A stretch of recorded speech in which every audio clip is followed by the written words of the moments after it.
everyone. Okay, so let's see. Oh, you have a channel, the Orion Files? Well, welcome. And high frequency, if you could get the channel link so that if someone wants to check out their UFO video, will you put that in the chat, please? So basically,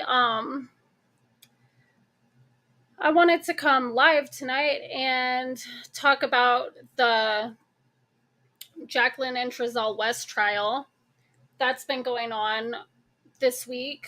And finally, like, it's been pretty emotional, and I haven't had much time for anything else except listening to that. And oh, hey, day one, thank you. And there's, if anyone likes UFOs, there you go. um yeah, so this case is like very close to my heart. I've cared ever since the day that they went missing. I was going through a lot at the time. My boyfriend had just died. I was like in bed all the time, just depressed. And then I remember seeing a video on Facebook from AV News Crew, and they're in my area. So I was like, oh, what's going on? And it was like, there's these two missing boys in California City.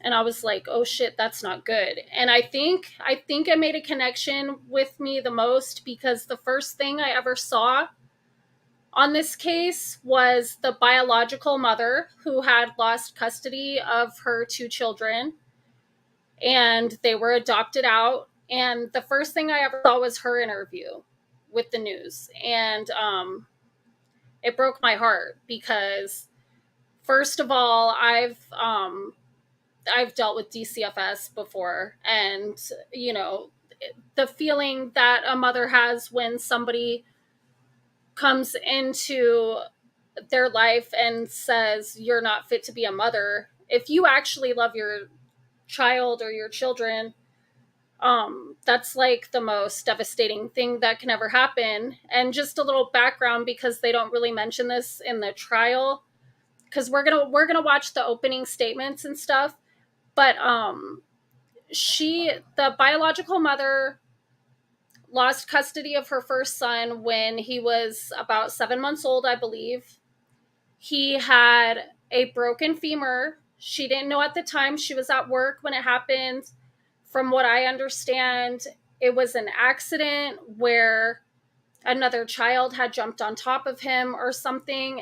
There was like multiple children in the home, and it was the babysitter's house or whatever.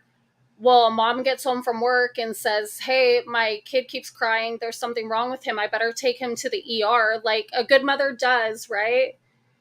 And they took him away from her. And then even after it was determined accidental, she was already in the system. So what they like to do is get you in there, whether it's founded or not initially, and then they'll have all kinds of requirements and things you have to do to get your child back. Even if the initial allegations are found to be false, if they don't like you, like, they can find a way to keep your kid. And that's just the bottom line. I don't care who feels however about that. If you haven't experienced it, you don't know.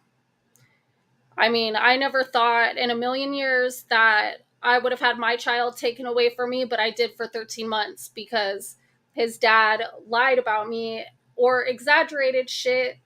And no matter how much I explained or, whatever, it didn't matter. So it was already too late. And everybody around me was like, what? You know what I mean? Because they know that I love my kid and I would never hurt him. And it happened to me. So if it can happen to me, like, I have no reason, especially because I've seen things and heard things and just my own intuition. I have no reason to believe that she allowed someone to abuse her child or anything like that. Like, she was literally at work when it happened and then took him to the hospital and did the right thing. And he was taken away. Then she was pregnant with the second one when he was born. they took him away. And she had done everything she was supposed to get them back. And then at the very last minute, they said, oh, well, you smoke weed, so you need to go to rehab. When she tried to enroll for like different programs and stuff, nobody would take her because she had a medical marijuana card. And they said pretty much to her, we can't give you treatment for your medicine. You're going to continue to take it because it's prescribed to you. And, you know, as we know now in California, weed is legal for recreational use anyways. And so I don't even think they would be able to do anything if this happened today.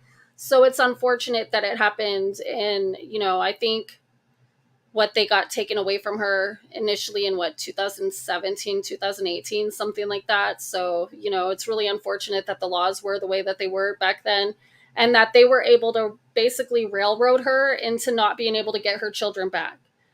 And at that time, the kids were with another foster family who loved them very much. You know, over the past couple years, we've seen many pictures of them with the other foster family. They looked happy. I've seen videos of them laughing. They were well taken care of. And then for whatever reason, when it was almost time that Ryan, the mother, the biological mother, was going to lose her parental rights, they because the other foster family was also letting her see the kids as often as she wanted and whatever. She had a relationship with them, and probably the social worker didn't like that, so they were taken away from that family and put with these two monsters that are on trial now, Jacqueline and Trezell West. They adopted them. They changed their names. When the biological mother still had visitation with her kids, when they first got put with Jacqueline and Trezell, she tried to inform the social worker her kids are not happy. There's something not right. They look like they're not feeding them. They're neglecting to get their hair cut and dress them properly. And, you know, they're just not happy. They don't like when she leaves. They cry, all that kind of stuff.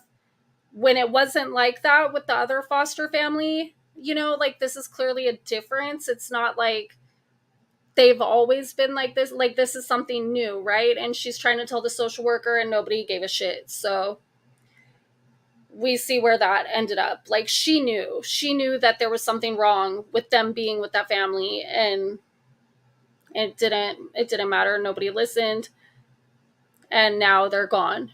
And I can't even, my heart breaks for her, like every time I think about it, because I can't even imagine what that feels like to already like lose them once, you know, but still they're there physically. And at some point, I'm sure that she hoped to rekindle some kind of relationship with them. I mean, I would only assume.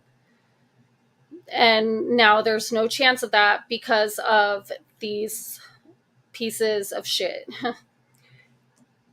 MJ, they are not televising it. There's through the Kern County Court website, there's an audio link that you can listen to every day, but it's not supposed to be shared or restreamed or anything. So it's kind of like if you didn't hear it live, then, you know, there's nothing that can really be done at that point.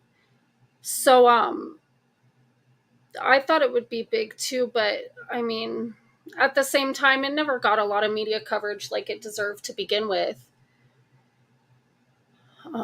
Let's see. Those systems admittingly go after custodial parent versus non-custodial parent, even after one time of abuse to custodial parent by non-custodial parent investigating wrong parent. That's what they did to me. They had me, one of my requirements I had to do to get my son back was go to domestic violence victim support group. Okay, I wasn't the offender, but he was placed with his dad. So, and I'm not even mad anymore. Like, I mean, this whole live isn't about me anyways, but on a side note, like, of my own, I'm thankful for that situation. I was allowed the opportunity to take parenting classes, co-parenting.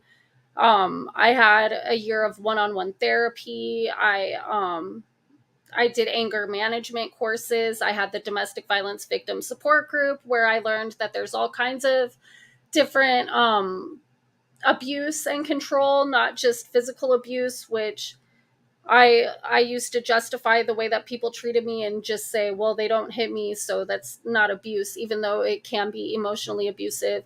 So I learned a lot. I learned everything that I possibly could from the experience, as opposed to some people who sat there in the classes just pissed off and didn't want to fucking participate or take in any information because they were just, it's always everybody else's fault. Like, I tried to personally be accountable and be like, well, if this hadn't happened and that hadn't happened and whatever, like, I had to accept my own role in the situation, even though I felt like it wasn't handled the way that it should have been. Like, I would have voluntarily done their services. All that stuff I just said, I would have done on my own just to, like, help me be a better mother. They didn't have to take him from my custody to force me into any of that, but they did, and that's the way of it. And I tried to learn and grow, and so I'm grateful for the experience. My son doesn't remember it. I mean, probably because luckily he was put with his dad. Like, there was a lot of shit I could have said on his dad, but I kept my fucking mouth shut because I didn't want my kid to go to foster care and be exposed to fucking situations like what happened to these two beautiful little baby boys. So I just was like, you know what? He might think he's winning right now, but like one day our son will know.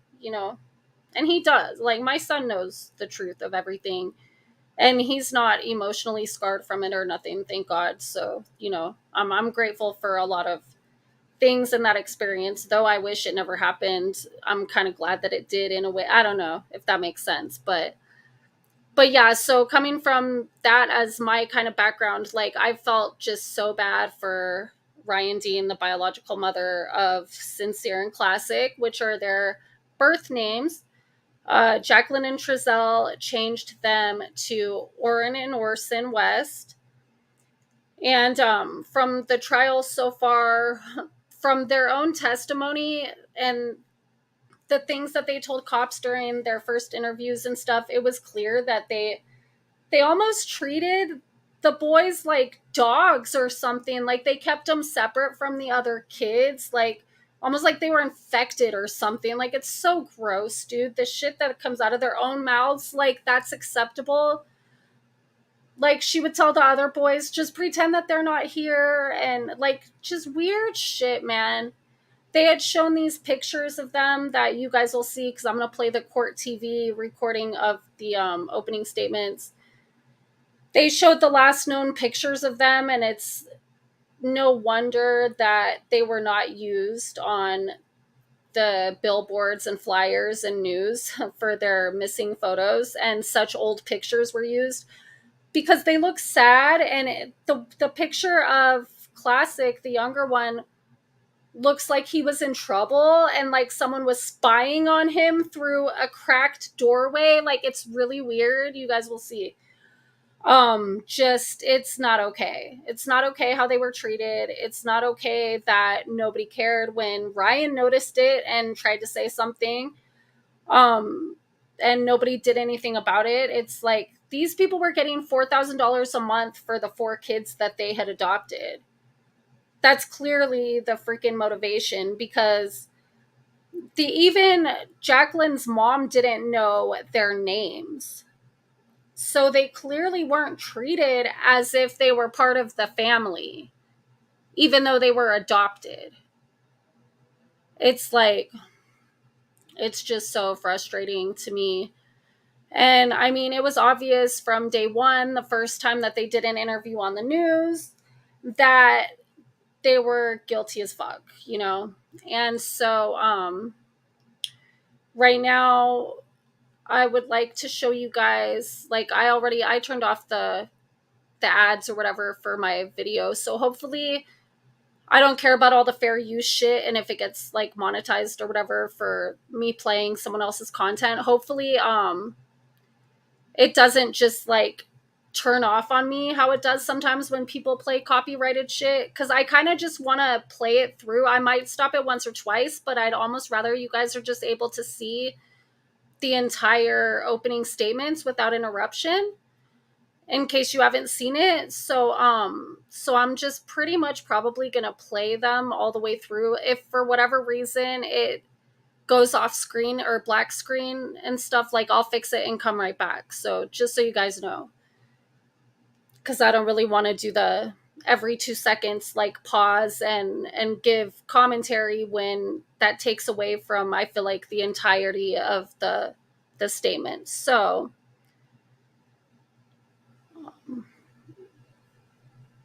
let me see, share screen. So we're going to start with the prosecution's opening statement. So if you've never heard anything about the story, this is pretty much going to give you a full rundown of basically what happened since the moment that they were reported missing, and then they're going to kind of work their way back and tell you, you know, what the prosecution's going to be trying to prove throughout the trial. So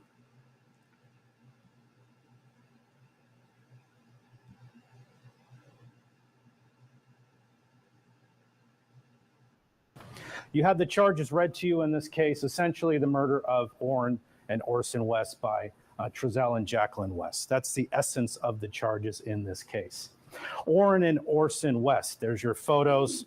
Orrin to the left, Orson to the right. Their names when they were born were Sincere and Classic. They were adopted in the, initially they were foster children, but that is Orrin and Orson West. Their bodies have never been found. Have never been found. Even with the attempts of the California City Police Department, the Bakersfield Police Department, the FBI, CHP helped, Kern County Sheriff helped as well. Their bodies have never been found. Now, they were adopted back in April of 2019. That's a photo you see up in the middle. That's actually the adoption ceremony. You can see the family of Trezell West there to the left in the yellow. That's Wanda West. She'll be testifying in this case. It's the mother of Trezell West. You also see Jacqueline Trezell, and they're holding Orrin and Orson. Ultimately, you'll hear testimony in this case that the primary source of income that the Wests had during this time was from money they received from the state due to adoption. They actually had 4 children that were adopted. Each one of those children, they got around $1,000. So the primary source of income when they were living in Cal City was the $4,000 they were receiving for adopting these children from the state of California. The names of the other children you see there, Devin, Damien, and also Adrian and Aiden. Those are the biological children of the West. This is some photos from Bakersfield. They did live in Bakersfield back prior to moving to Cal City. I can see them at the park. That's a family photo, all 6 kids. To the right, you can see them in their Halloween costume. These photos are from early 2020 and in 2019. They lived on Lotus Lane. They had an apartment there, apartment number 116. They actually all lived there, all 8 of them. And in the apartment to the other side of that same apartment building, they're in groups of 8 apartments per, was Jacqueline's mother, Maria Martinez, who will be testifying in this case as well. Sometime in May, they opened escrow on a house in California City. And then in September, that escrow closed and they began to move to California City. That is a photo of that residence that they lived at, 10717 Aspen Way. You'll see a lot of photos of that home, body-worn camera of the inside of that home. You'll hear about DNA tests of bedding from that home, of diapers from that home, but that is the home of the West in California City. Also to the right, you can see that is their Chevy van. You'll see that in a lot of surveillance footage. You'll see that in photos from when crime scene analysts went through the vehicle. Now, the case itself, just to kind of help you understand the evidence and how it will proceed in this case, it'll start with December 21st and then move back. December 21st is the day that they reported Orrin and Orson were missing. And from there, that's when the police began their investigation. And what they learned during that investigation and talking with the kids led them to move all the way back to September of 2020. But initially, when it was first reported by Trezell and Jacqueline, was December 21st of 2020. 1017 Ashland Avenue. House. Oh, I'm sorry. Did anybody call in? They found some children or something. It's black, go back with my son, I can't find it. It was in the backyard earlier, and all of a sudden, I can't find them out there. Search property, I can't find them. They don't like it.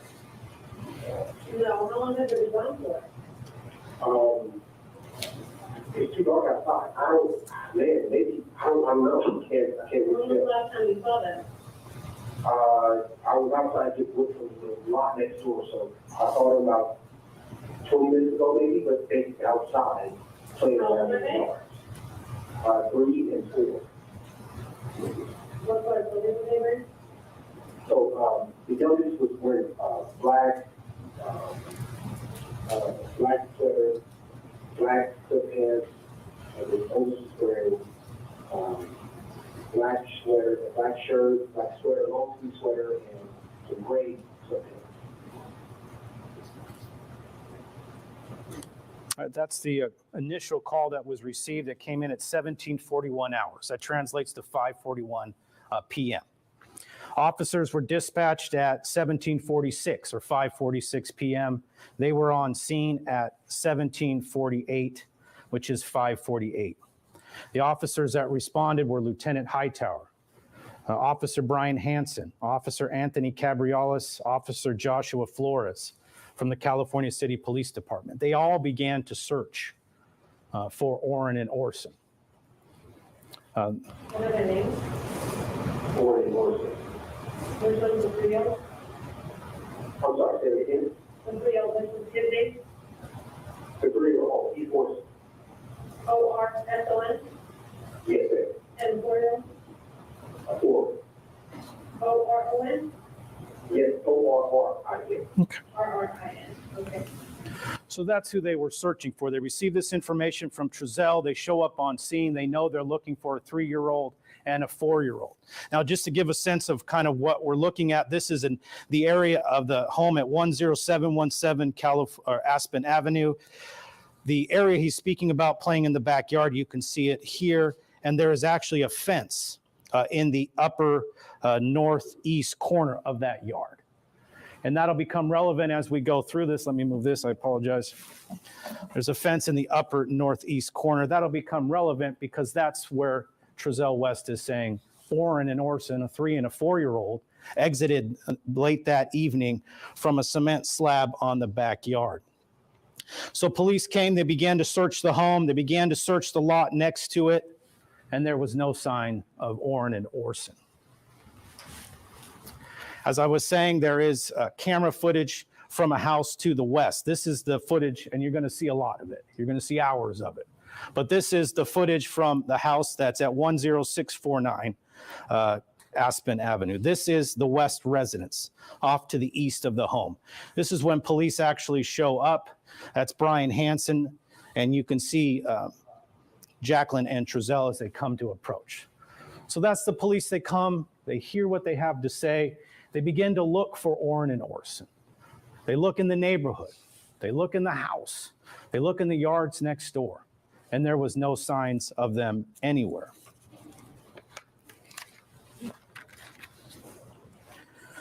They got assistance from local civilians. They got assistance from the Kern County Sheriff Department Search and Rescue.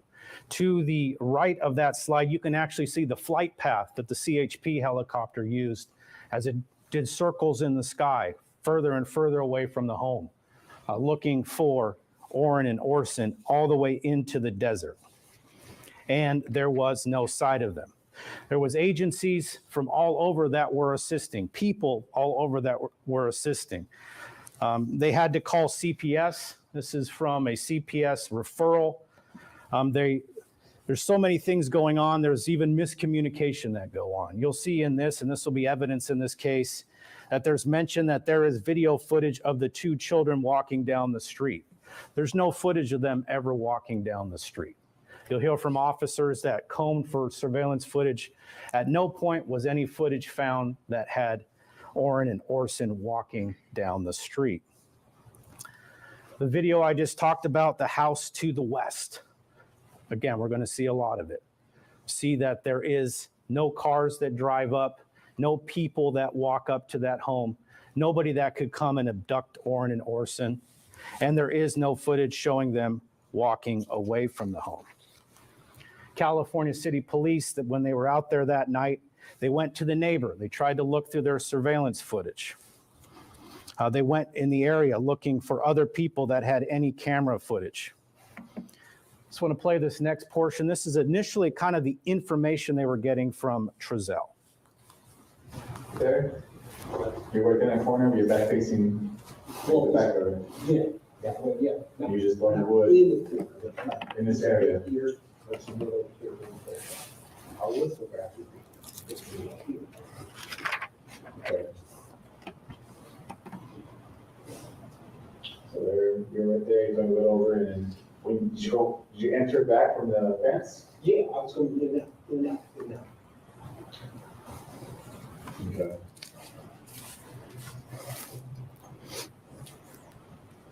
Now, the last time you came in, did you try to lock it? No, the last time I was here, I was able to go check and see if I was moved away from the fireplace. I was starting to fire. So I would get the dog from me in the poke part, the close it, you know, like it's close and the dog was there. So when I came out, it was already open. So I'm assuming that. Now, what's going to become important in this case is details, things that are said and things that don't ring true based on the evidence in this case. You heard Trezell said that he left the gate open or closed it to the point where his dogs wouldn't get out. But then when he went out, the gate was open. Well, video pictures from that night, you can see when first responding officers came, the gate was actually closed. They ultimately asked Trezell, who closed the gate? He said, I didn't, Jacqueline did. They asked Jacqueline who closed the gate. She said, I didn't, he did. And again, they're starting to see inconsistencies in what they're saying, what Trezell is saying, what Jacqueline is saying. You'll see that in the evidence in this case. They also look at the gate itself because he said he closed it enough to where his dogs couldn't get out. But when he came out, it was open. So they tested that gate to see how hard it was to open. We'll start now. Go ahead, recording.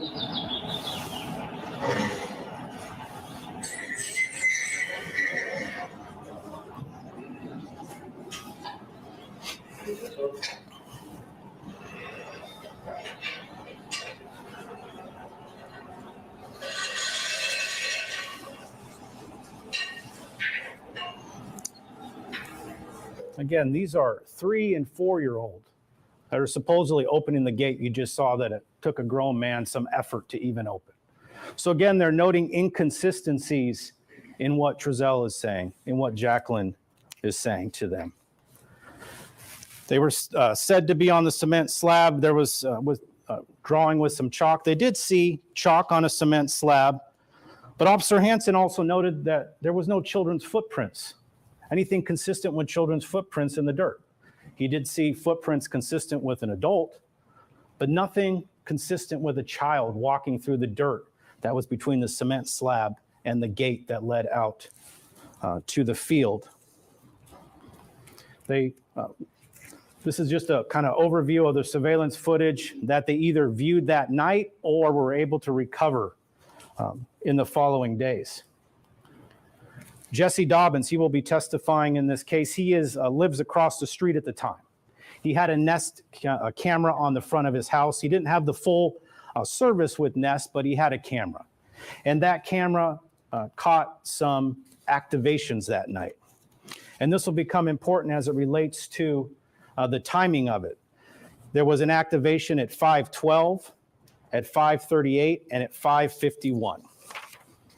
Now, Mr. Dobbins, like I said, lives directly across the street from the West residence. And so his Nest camera looks out across the street, somewhat to the yard to the right, but a lot of the house of the West.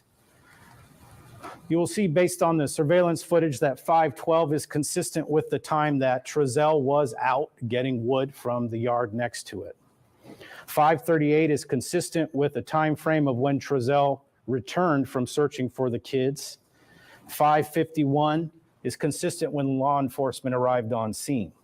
There is no activation for any other movement based on what Jesse Dobbins will testify to. The house that is to the west, again, this is 10649. Put a circle around it, but this is that evening. You'll have to do math when we go through it, but it's 57 minutes slow. So this is at approximately 5:09. And you'll see this up in the corner. This is the area with the fence. I'll use that area. You can see an individual pulling items in and out of the yard through the fence. So Trezell West was outside pulling wood in and out through the fence. At some time around 16:20 hours or 5:17 p.m. in real time, that's the last time when Trezell went into the house. That's the time frame he said that he last saw the children. When he returned a short time later, they were gone.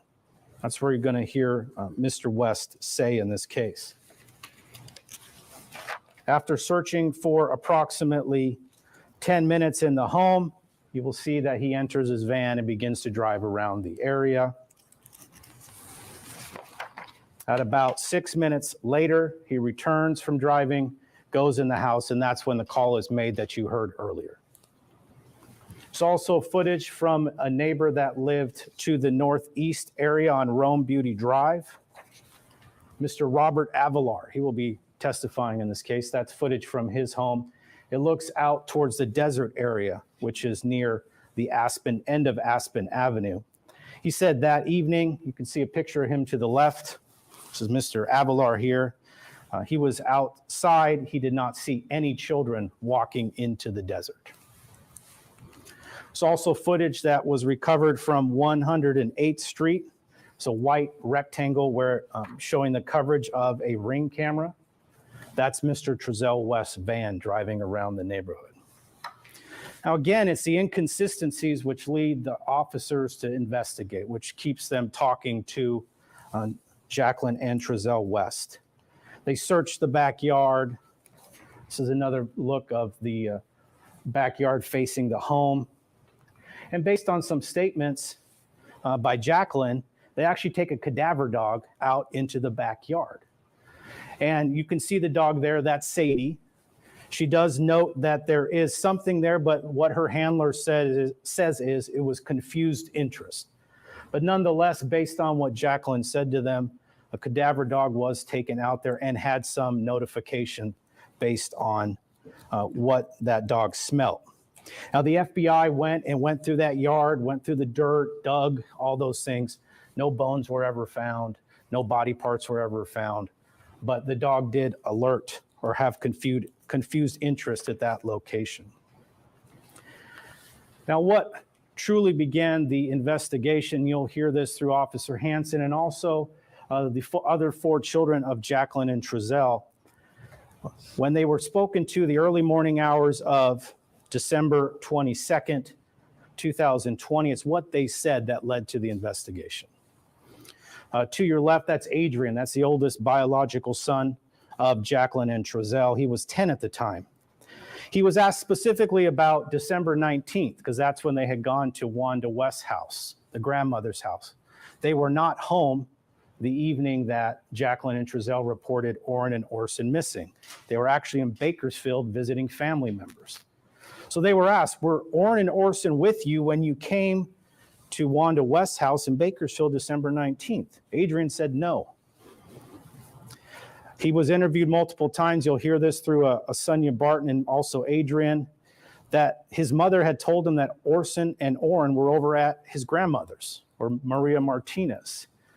He told them that Orrin and Orson had left before September, that they went to grandmother's house a couple days after we moved to California City. So again, they're getting a sense of not only were they not in the van on December 19th, that they hadn't been in the home in California City also. To the right, that is Aiden, another biological son of Jacqueline and Trezell. He was asked who was in the car on the trip to Bakersfield December 19th. He said his brothers. And you'll hear evidence when that was clarified. By brothers, who do you mean? Devin, Damian, and Adrian. Again, this is Aiden stating that Orrin and Orson were not in the vehicle on that trip December 19th. He was asked why Orrin and Orson didn't move to the house. And evidence will show in this case, he said because they cry a lot. And that his mom and dad said they went to the place where they used to live. Again, the investigators are hearing this from not just one, but two children now, that they were not in the home in California City and that they had been taken somewhere else. Moving on to Damien and Devin. Damien, very young at the time, but he was asked, did they move to the house? He said yes, but then they left. They were there only a little day, only one day. So again, Orrin and Orson were at California City, but only for one day, and then they were gone.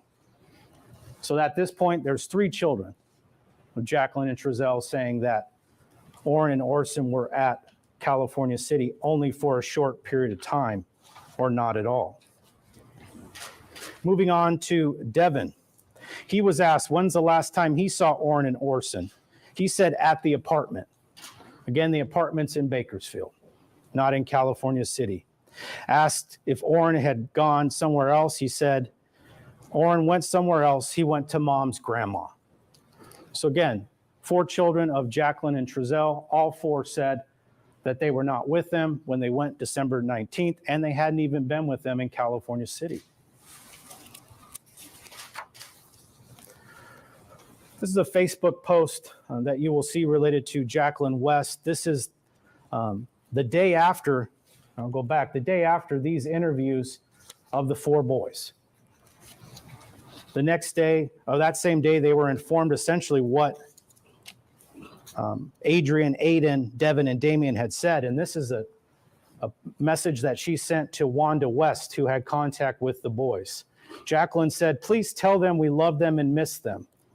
And she also said, the boys need to ask for a lawyer if they want to talk to them again. I don't want them twisting whatever they are saying.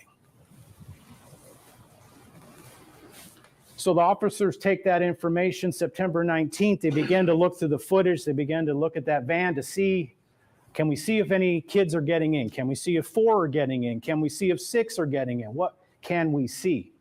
That's footage, kind of a screenshot of the footage from the home.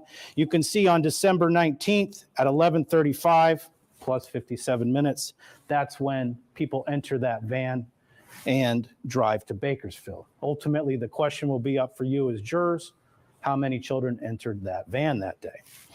Return time, 15:44 or 3:44 plus 57 minutes. Again, that's the return of Jacqueline and Trezell to the home that day. The total trip time was 5 hours and 9 minutes.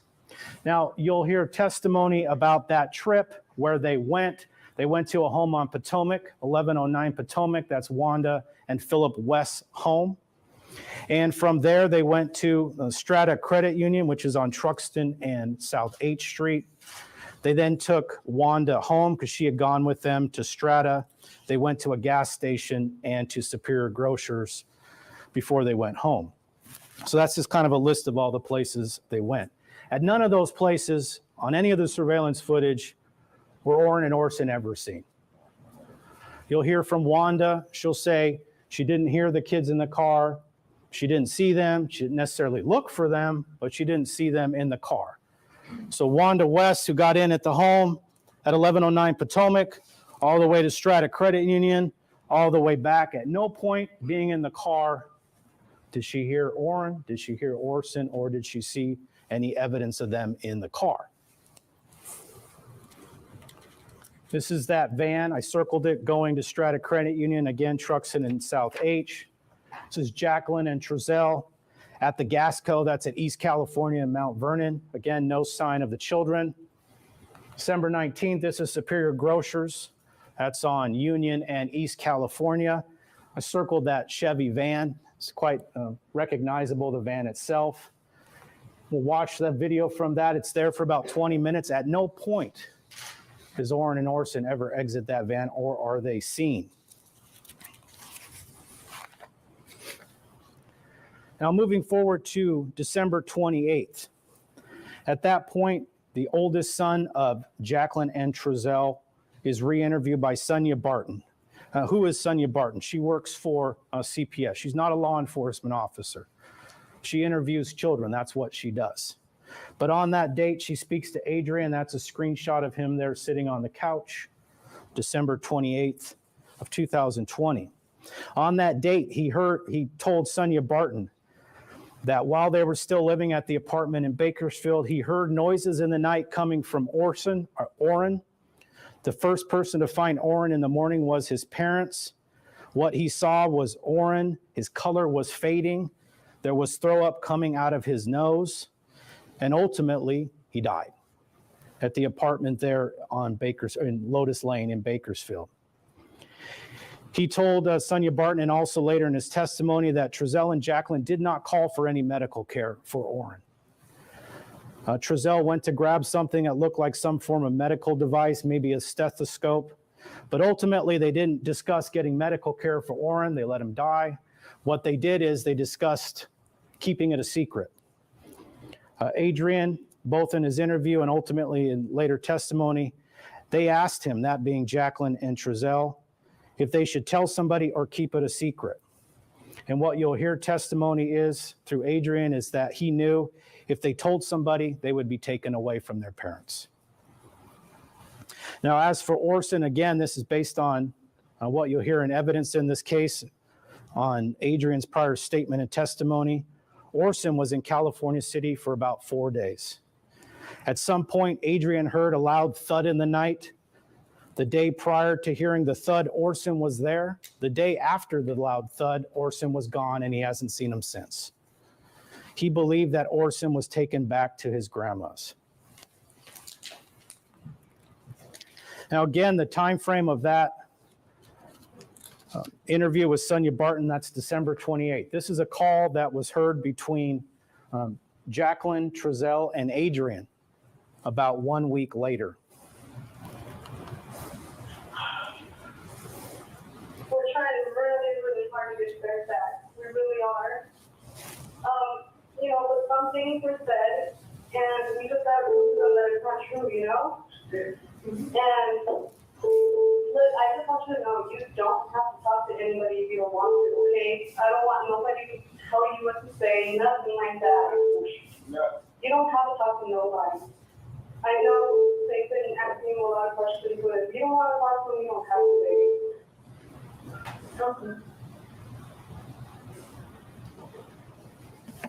And as I said before, those 4 boys will be coming in to testify in this case. But that's their mother, Adrian's mother, about 1 week after he told them, the police, what had happened at the apartment in Bakersfield, trying to get him not to talk.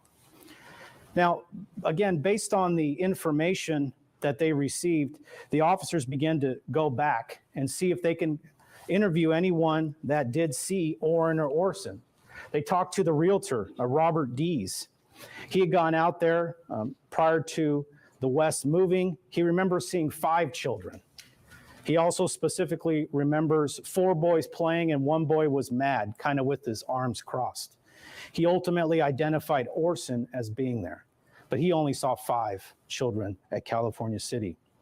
Now, the pest control individual, Joseph Karsham, he recalled 6 to 7 when he went in the home September 15th, but ultimately when they went out to the Chevy van, because he wanted to spray the house, he saw 3 to 4 children walking out and 1 being carried out. Again, the math on that is 5 children. Maria Martinez, she was asked about whether or not she had seen Orrin and Orson from the date of moving to December 21st. When she was first interviewed, she didn't even know the names of Orrin and Orson. She said that she did not watch Orrin or Orson from September forward. And also, she told them about the time that she had visited October 10th and also some video calls. But when she was pressed on it, she ultimately says, I think they were there. I believe they were there. I can't be 100% sure because right there, I didn't see them. I didn't see their faces. They also asked the sister, Perla Martinez. And ultimately what she said through testimony is, and you'll hear her testimony in this case, she did have some video calls, but the camera moved around and she didn't really know who she was looking at or who was who. She does remember seeing Aiden specifically, but that's all she remembers. So again, the police are trying to develop at any point, has anyone seen Orrin and Orson? going to go through the timeline, the specific timeline of the move to California City. September 11th, that's when they got the keys from the realtor, Robert Dees. September 15th, that's when the pest control individual, first name Joseph, went to the house. September 17th, 2020, they went out to Cal City. And then I highlighted this date because it's going to become important in this case. September 18th, 2020, that's the day that Wanda West went out to Cal City to watch the boys so that Trezell and Jacqueline could move. Well, when she went out to California City to watch the boys, that did not include Orrin and Orson. That was only Adrian, Aiden, Devin, and Damien. September 18th, that's when Jacqueline and Trezell drive from California City to Bakersfield to pick up a U-Haul. Wanda West stays with the four boys. Again, Adrian, Aiden, Devin, and Damien. She had no sight of Orrin and Orson. She believed that they were at the grandmother's, Maria Martinez, in Bakersfield. And again, Maria Martinez will testify she did not watch Orrin and Orson. September 18th, they return. This is the U-Haul that they return in. The van itself stays in Bakersfield. Jacqueline and Trezell return to California City in this van. You'll hear testimony that it's a two-seater. There is no space for children. There is no space for Orrin and Orson. There will be cell phone footage in this case, kind of give a sense of the trips back and forth, because it becomes important, their trips back and forth, because Wanda West helps them unload the vehicle, the U-Haul, helps them watch the kids, takes Trezell to McDonald's, so does these things, and at no point does she see Orrin and Orson over the weekend of the 18th to the 20th. During that weekend, Trezell and Jacqueline are back and forth to Bakersfield in the U-Haul, picking up items. And again, Wanda West believes that Orrin and Orson are at Maria Martinez. There's going to be a lot of video in this case, but listen to the video specific to what Jacqueline says about where Orrin and Orson are when they're moving. She says that Orrin and Orson are with her when they're moving.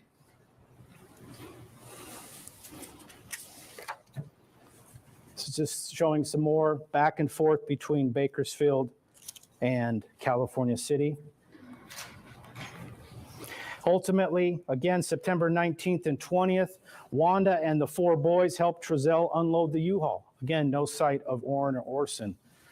On September 20th, Trezell and Wanda returned the U-Haul in California City. On September 20th, again, Trezell and Wanda come back to the house. Jacqueline, Trezell, Wanda, the four boys are all there. They hang out for a while. At no point is Orrin and Orson present. On that same day, Trezell and Wanda drive back to the apartments on Lotus Lane. Once they get there, Trezell gets in the van, drives out, gets on the freeway, and goes home. Again, at no point during this time are Orrin and Orson seen. You'll see through the evidence in this case that lines up directly with what Adrian said, the timeline, when Orrin and Orson went missing.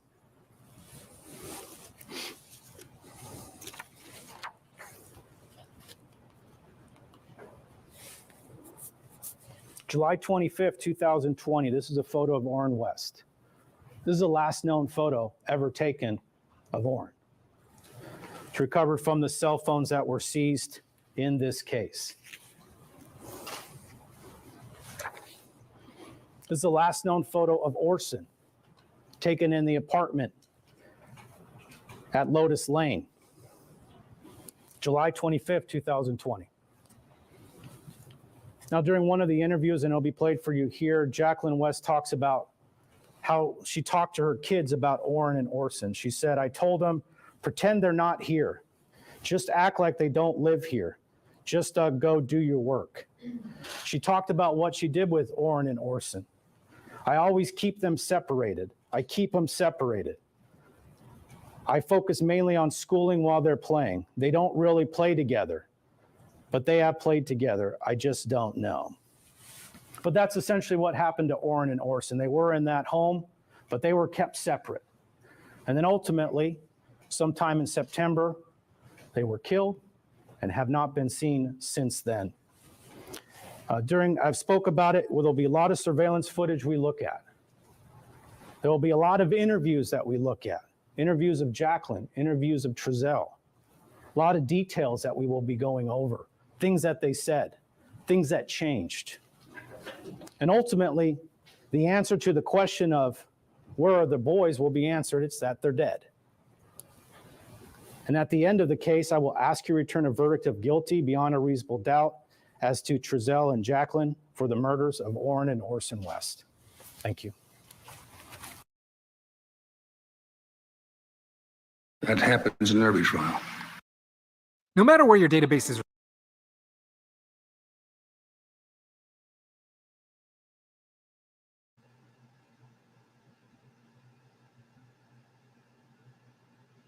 Okay, so that's a lot, right?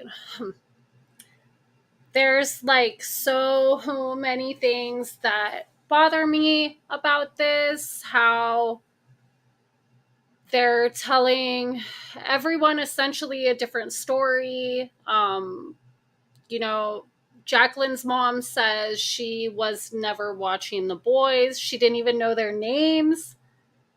But they tell the boys that the other 4 boys that that's where Sincere and Classic R is with Jacqueline's mom. That's what they tell Wanda. It's like nobody's being told the same thing. The testimony of the other sons is just heartbreaking.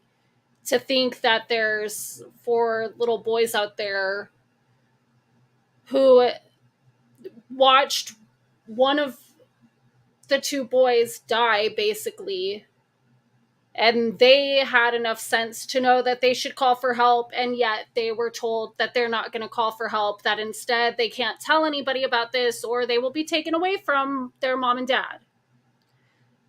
And during the trial so far, they've played a lot of Trezell's interrogation. And at one point, he starts to get angry with the cops, and he's telling them that, you know, I have 4 other kids that I'm worried about. Like, well, what about your 2 that are fucking missing, bro? What he says is he catches himself, and he's like, I need to get the other 2 back. You guys got to help me find them, because if God forbid something happened to them and we can't find them, I don't want my other 4 going into the system. So that's pretty much what he's concerned about, you know? And it's very clear. The way that they talk about the boys in their interrogations is like, there's a difference between the way that they describe their biological children and even the other 2 that they adopted compared to these 2. It's like, I swear that like they're subhuman or something, you know? And it's funny because I was watching AB did a live earlier, A Balance, and he made a statement that he believes Trezell is racist. And I was like, you know, I couldn't agree more, because why is it that the 2 who are not biracial, the 2 that are just black, are treated like freaking animals? And the other 4 who are mixed race are not. Like, tell me that. And Trezell is a black male himself. I don't understand. Like, and he tries to tell the cops that the reason why he wanted to quit his job as a security guard and foster children instead is because he had found out how like brothers and, you know, or siblings in the system, in the foster care system, were often separated, and he didn't like that, you know. And then also he had found out that there's not a whole lot of like black males becoming foster dads and adoptive dads to black children in the system. And you know, that there's a huge shortage of that, and he wanted to make a difference, yeah, bro, you made a fucking difference in their lives, right? Like you've I can't even, dude. It's so sad. It's so freaking sad. Hi, Scrappy Doo. Welcome. Yeah, no shit.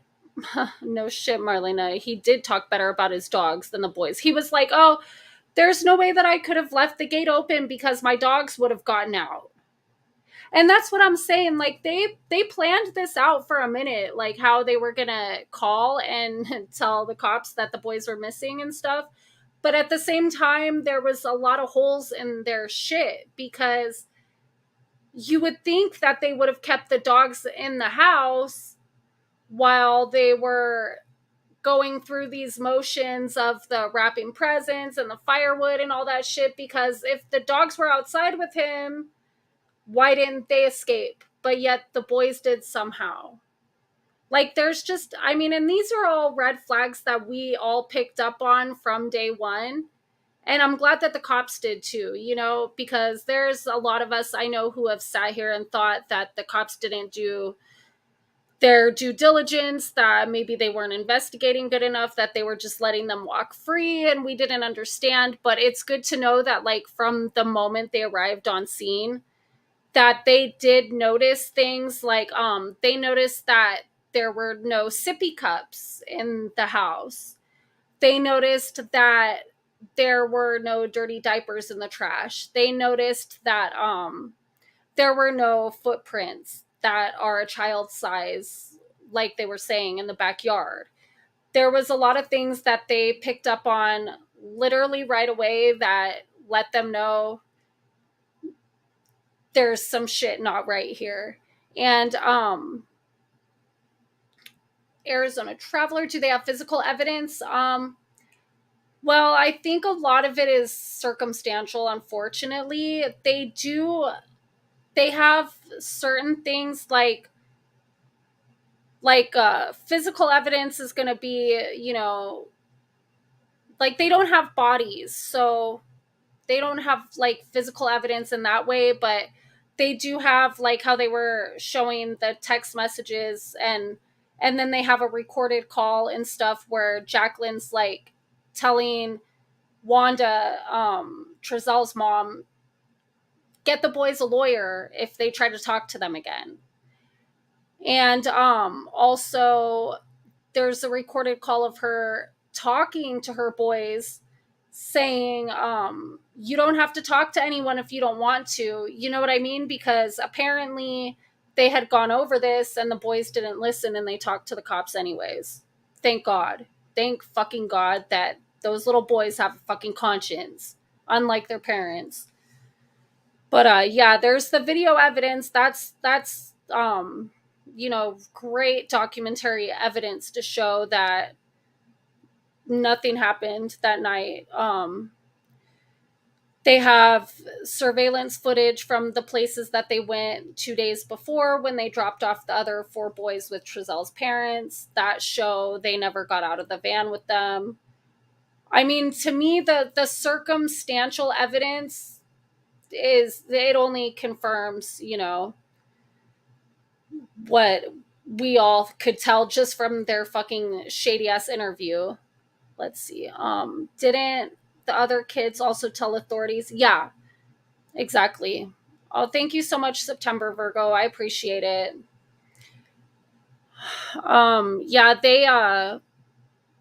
Yeah, the video from the house next door showed 4 children leaving the home, not 6.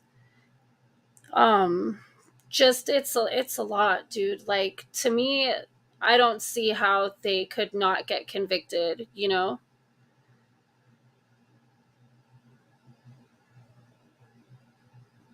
Yeah, there was a neighbor who lived behind them who testified today, and she said that she never heard kids at all. So there's that. I mean, and they tried to say that because of the pandemic, they were keeping them in the house. They're trying to live off the grid. They're, you know, things like that. And I mean, they even when we saw earlier in the case when people went out boots on the ground, like when AV Watchmen went and talked to the neighbors from the apartments where they used to live. The neighbors there even would say, like, they acted like Trezell was like military status with the kids, like, you know, get out of the house. Like, they weren't really allowed to socialize or anything. The other boys, their ages are what? There's the oldest biological child, I believe, was 10 at the time, and then they had a 7-year-old. And then I think the other two boys were, what, 6 and 7? Can somebody correct me if I'm wrong? And then the two who were reported missing were 3 and 4 at the time. We do have the death penalty in California, but unfortunately, you know, Gavin Newsom and all the freaking, like, idiots that run shit around here, they've actually let a lot of people off a death row or whatever. Like, they've done so much shit here. Like, it's literally not illegal to do anything in California almost anymore. Like, and if you do get in trouble for some shit, like for instance, possession is like not really a crime here anymore. They'll cite and release you. You could steal something that costs like less than $1,000. Like, even okay, let me get off on a fucking soapbox for a second. Let's say that you own a car whose blue book value is like less than $1,000, like $900 or something. Some piece of shit, but it's all you got to get to work and shit, right? Because usually if somebody's driving around a car like that, that's probably all that they fucking have. Someone could steal it and you're lucky to get a fucking police report even taken, because it's not even a felony. Like, it's a misdemeanor and they don't really do shit about it. Like, it's fucking way the fuck out here right now. But yeah. And yeah, they're not seeking it because there's no bodies. I think that's why they didn't go with first degree murder, because in my personal opinion, based on just the shit that I just heard, it seemed a little bit planned out. Like, if Sincere was losing his color and his lips were turning blue and he was foaming out the nose and the mouth, and the other boys were like, had the time to be like, shouldn't we call someone? Like, something's wrong with him. He needs help. To me, that the idea that they could choose not to get help and to let him die, essentially, and instead to come up with a plan to not tell anybody because you guys don't want to get taken away from us, do you? To me, that's premeditation. Like, even when you have a situation where like a second degree murder type thing, like in the heat of passion happens, but maybe the person doesn't die right away, and then you formulate a plan to cover it up while they're still alive, as opposed to calling 911 and saying, hey, I just fucked up, I hit someone, or someone, you know what I mean, something's happening, I need an ambulance to save their life. They can get you on first degree murder on that, because you're still premeditating a plan, like, while the person is still living. So to me, I think they should have got charged with that, but maybe because the fact that there's no bodies or whatever, they're more likely that they think that they'll get a prosecution or a conviction for second degree. I don't know. And then another one is that they added involuntary manslaughter as one of the charges, and I don't understand why. Like, the first indictment was just the 2 counts of second degree murder, 2 counts of child abuse, and 1 for falsely reporting, like making a false report to the police. So then after like a month or something, another indictment came out that also added conspiracy to commit a crime and 1 count of involuntary manslaughter. So I don't know, I'm sure that more stuff is going to come out. But here's another thing too that bothers me, is that when they were moving from Bakersfield to California City, Jacqueline said the boys were with her. But they had Wanda come over to watch the other 4. I'm sorry, but how would that make any fucking sense? Wouldn't you want the youngest 2 to be watched? Like, surely, even if you had to move with the other 4 boys with you, like, they're big enough to at least carry some light boxes or hold a door open for you while you're carrying shit out of the house, right? Like, it would seem more logical to me that you would keep the older ones with you if grandma didn't have, the patience or strength or whatever to watch all of them. Like, you would think you'd leave the youngest 2 with someone else to be watched. How in the fuck, like, where were they when you're carrying out fucking furniture? They're with you though, right? Like, that was her excuse to the cops where they were when they were moving. Oh, well, the boys were with me. Doing what? Like, what, you strap them down to some shit in the U-Haul truck? But guess what? I actually have a tendency to believe her that they were with her. Their fucking bodies were probably with her, and that's probably when they disposed of them. I'm just saying. That shit fucking pisses me the fuck off. What else was there that was notable in that whole thing? I mean, the part that does suck a little bit is that, so a lot of the case is obviously going to rely on the fact that they were telling people different stories. And then, when they go to verify the stories, like, Wanda doesn't know about this. What's her name? What's Jacqueline's mom's name? Jesus Christ. Like, I know all this shit and it's like fucking just slipped right now. Like, Maria, they go to verify shit with her. She's like, I wasn't watching the boys. You know what I mean? So it's like these things are not adding up that they're telling this person, that person, the other person. It's not adding up with the shit that they're telling the cops.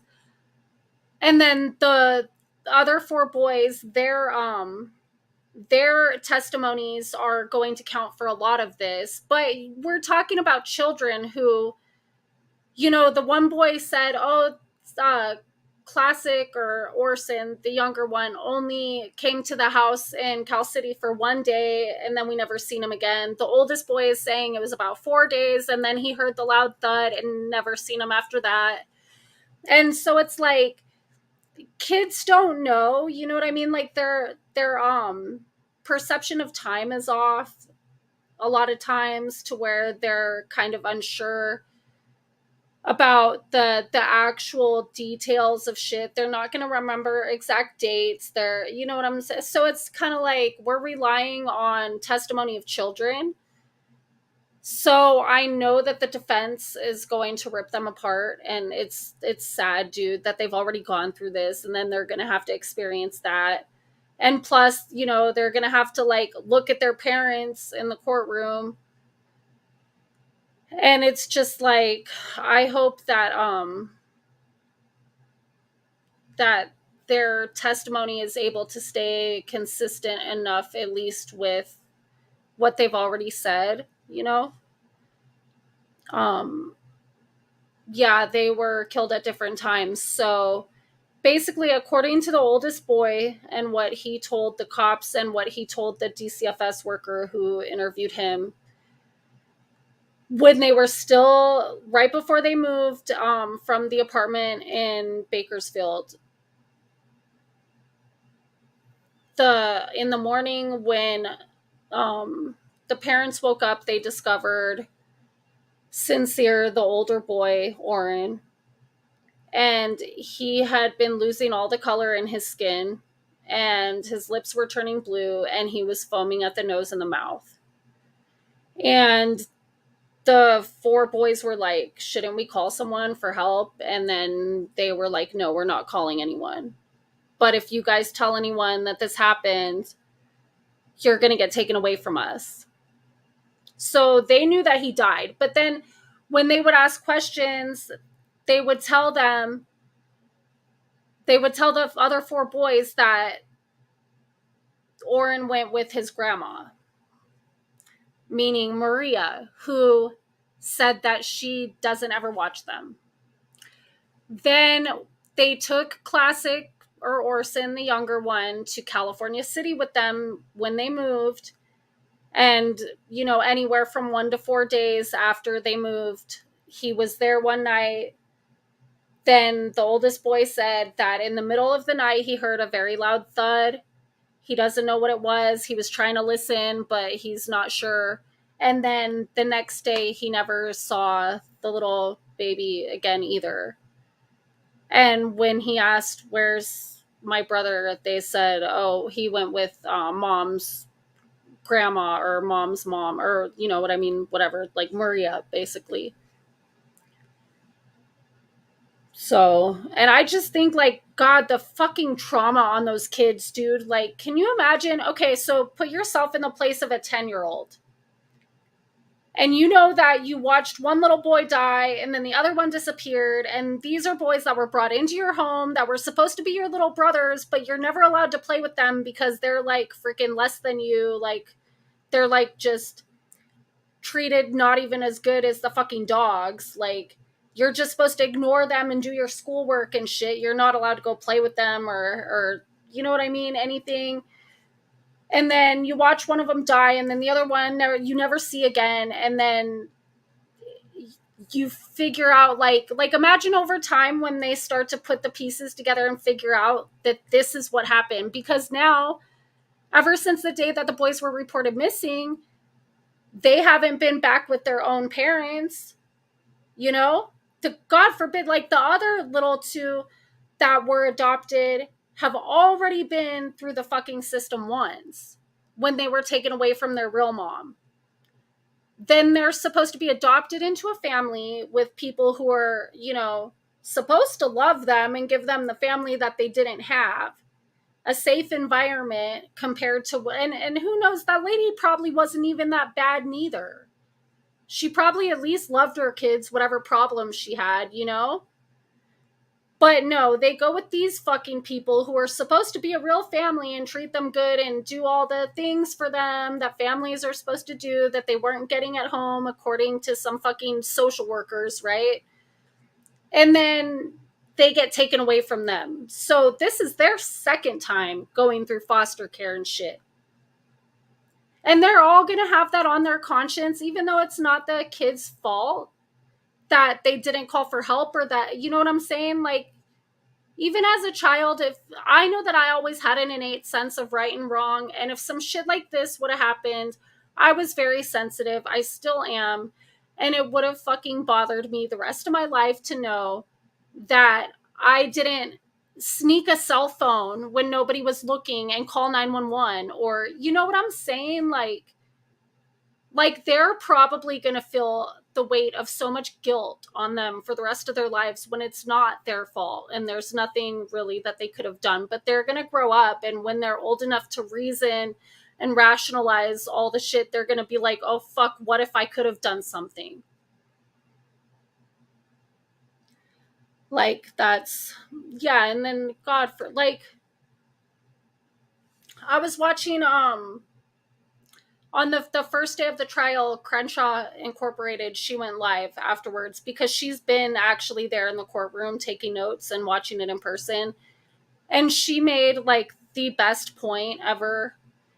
She was like, think of Sincere, the older one, who was taken away from his mom, who loved him, after she took him to the hospital to get help when he needed it, like you're supposed to do. He was taken away from her for that. And then these fucking people let him die and don't get him any fucking help, and that's how his life ends. These people who are supposed to be a better option than her, they don't fucking take him to the hospital. And this is the end result. And I was just like, oh my God, like that's so profound in like the most negative way possible, but like, think about it. That's fucking deep, dude.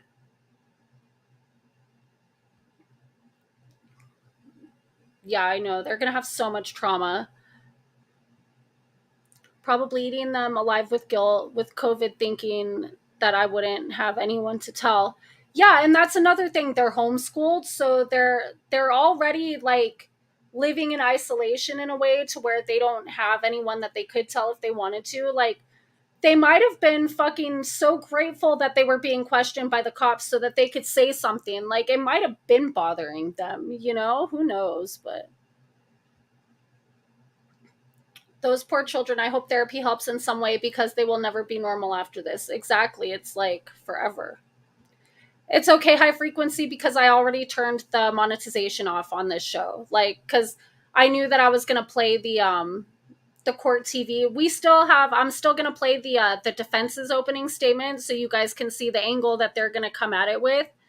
But I knew that I wanted to, like, let everyone hear it all the way through, and I didn't want to do the fucking transformative pause bullshit every 2 seconds. So, I just figured I would turn the monetization off. So you could say COVID all you want. I don't give a shit. It's not going to do nothing.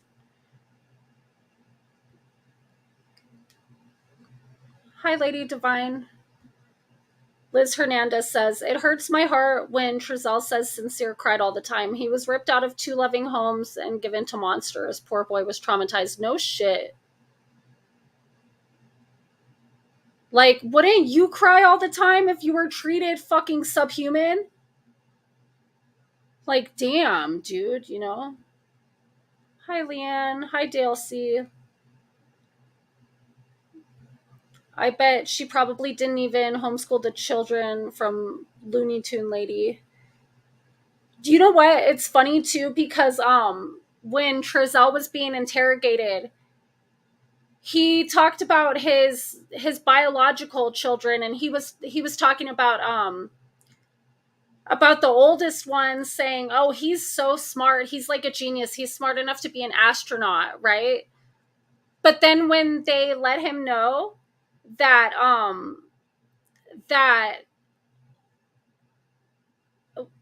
that the boys had been questioned, or that they were going to be questioned or whatever, they were asking him, do you think your kids would lie to us? And he started having all kinds of reasons why his kids would lie. And the one cop goes, you said that he's smart enough to be an astronaut, but you think he would lie? And he's like, well, he doesn't know you guys. Yeah, he would probably lie. They'd make up stories. They, like, all of a sudden his whole fucking demeanor changed. And then they let him know, they were like, we did talk to your boys. Guess what they said? And then that's when Trezell got fucking pissed and was like, am I under arrest? Like, do I have to stay here? You know, can I go? And they're like, no, you're free to go. Go ahead. And he was like, I want my wife. And they're like, oh, well, she's still talking to us and she's telling us a whole different story than you were. Like, it was just, it's crazy, dude. Like, I've been listening to this every day, and it's, hi, Watcher of Crazy, Arkansas. I'm assuming that their show must be over with over there. Okay, so anyway, so I'm going to play the defense's opening statement. This one's only, I think, 11 minutes long, so it's a little bit shorter.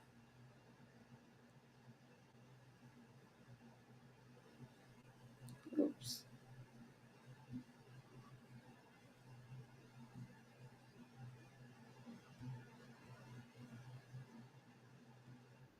Ladies and gentlemen, this is Trezell West. This is Jacqueline West. And their 2 sons are missing. Their sons, Oren and Orson, are missing. And we're here because it's easier to charge them than for them to explain why they couldn't find them. They've been married 12 years in March. Trezell will explain, and you'll hear in the interview, that when he first met Jacqueline, her understanding of love and their love together changed his whole perspective on things. It changed how he saw religion. He goes into it with the detectives. That love manifested into a little family of 8. And they were proud of the life they had built and moved out to the desert and got themselves a little house. This is COVID times. Some people hoard toilet paper. Some people drank and knit. And other people's kind of moved on from urban areas because they saw the system come to a halt. That is what the West did. They went out to Cal City to try to be self-reliant. And let's face it, out in Cal City, they are unique. They are a biracial family of 8 made up of couples of brothers that are also biracial. They are an artist and a producer who are trying to be self-reliant out in Cal City, who homeschooled their children, and yes, primarily make $4,000 a month to support that family of 8 for taking care of children none of us were taking care of. And this is suspicious to Cal City. And you can see that from the start of this investigation, this is all suspicious to them. And with uniqueness also comes oddness sometimes. And you can see in the interviews when they talk to Cal City, sometimes they say some odd things, but they are always forthright. They are always sharing everything with Cal City PD because they want to be removed as suspects so they can find their boys. And sometimes they say some things that are true, but Cal City doesn't want to hear.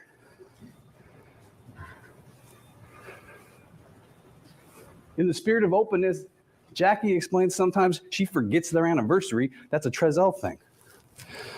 Trezell explains it is easier and more hygienic to sit down when he pees. That is the level of openness they are giving Cal City PD so they can check them off and find their kids.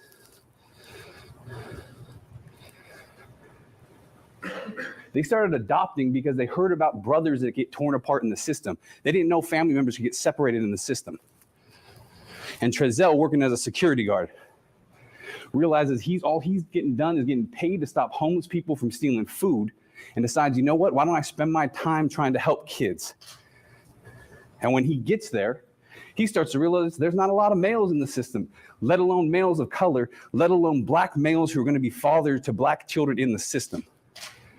He tells this to detectives. That is why he got involved. But he also explains to the detective that once you get involved, after about 60 some odd kids come ripping in and out of your house, after a teenager puts hands on you in your own house, you start to feel different. You have to kind of compartmentalize. And Jacqueline says the same thing. And because of this, they love their children, but love that gets drugged through the system is a little bit different. Cal City doesn't like that. And they'll say it in the interview. And although they have no experience with adoption or fostering, they don't really like some of the answers they're getting. Trezell explains the reason why he got Orrin and Orson and why he was so proud of them, that they were 2 little black boys just like him. And he was going to be a father to them, and he was going to raise them and be there for them. And then he's in his backyard and they go missing. And now he's sitting here on trial because they can't answer where the boys went. And they can't account for this. This is the video as explained in the opening. We know up in here, this is not as good. The TV's gone, but my body would have blocked the TV. You're going to get a chance to see this. We'll go through this later. As we've heard, we're going to review all this footage. Up in here, we know that is where Mr. West is doing yard work. I'll start this. You know, this is getting around the time, right? The mark when we know. And we know that Mr. West turns the lights on once they've realized the children are missing. I want you to look right up here. You'll see some light, something going on right here. And keep paying attention because eventually whatever's causing that's going to show itself.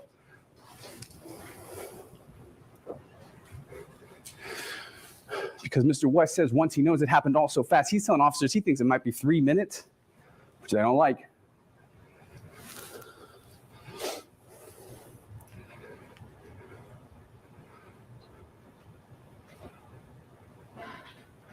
So the light source is back, and now what's causing that reveals itself.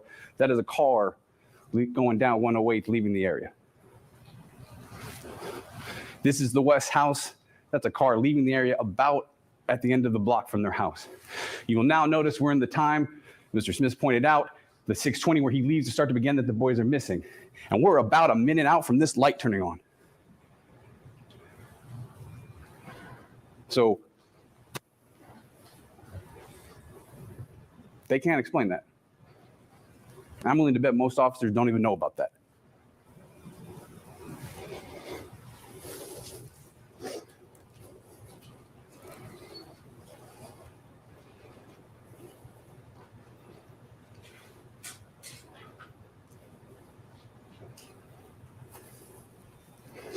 And you'll see in the interviews, They think the 3-minute estimate he gives them is too small. They hear him talk about it.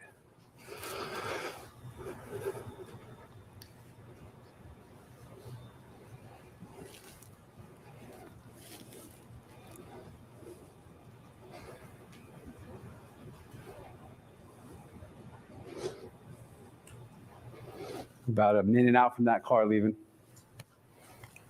we know the light goes on when they've started to realize that they are not in the yard and they are not inside.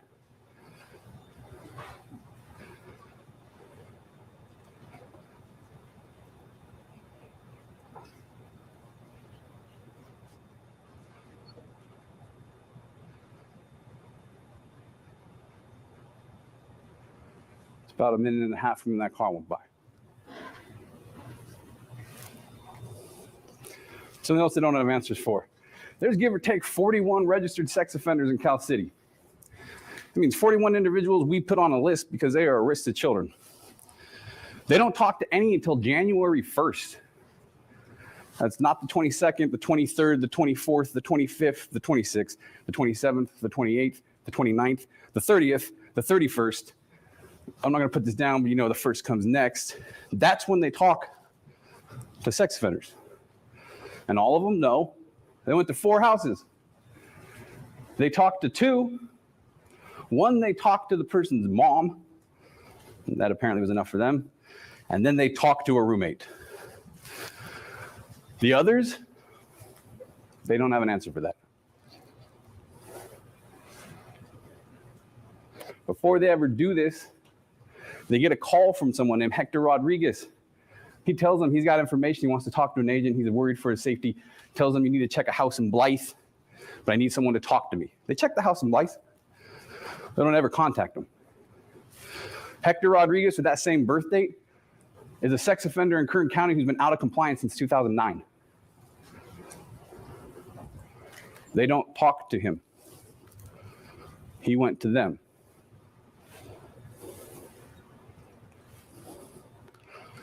Got glossed over a little bit, but there is, in the initial paperwork from CPS, when this is starting to develop, as well as in official filings, the definitive statement, there is video footage of the children walking down the street. And now everyone's like, well, you'll see them. No one really knows where that came from. No one knows who said it, why it's written so definitively. They'll tell you they wrote that, meaning that's like a suggestion of something they're hoping to find. It's pretty definitive. It's in a court filing. They won't be able to explain that.